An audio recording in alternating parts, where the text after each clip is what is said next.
L'un des premiers dilemmes que l'on rencontre lorsqu'on se lance dans la couture, c'est le choix de la machine. Le plus important consiste à déterminer quelles fonctions vous seront nécessaires.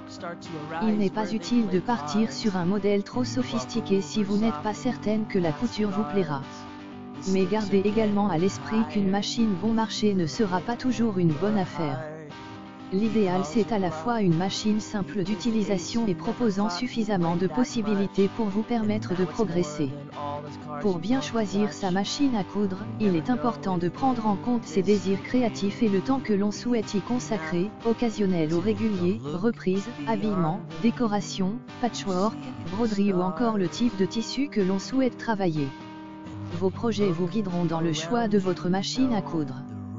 Quel que soit le budget que l'on souhaite investir ou l'usage que l'on attend de sa machine à coudre, elle doit proposer les points de couture de base, points droits, points zigzag et boutonnières, de préférence automatique en un temps, à défaut en 4 temps. Attention, la mention « boutonnière en 4 temps » signifie que vous devez changer 4 fois vos paramètres de couture afin de coudre les 4 côtés de la boutonnière. Sur une chemise, cela peut être fastidieux. Le point pour couture stretch, ou élastique, s'avère utile pour travailler les tissus extensibles comme le jersey par exemple. Enfin, le point de surjet, aussi appelé point overlock, permet de réaliser des ourlets de bonne facture, même si un point zigzag serré près du bord peut aussi faire l'affaire.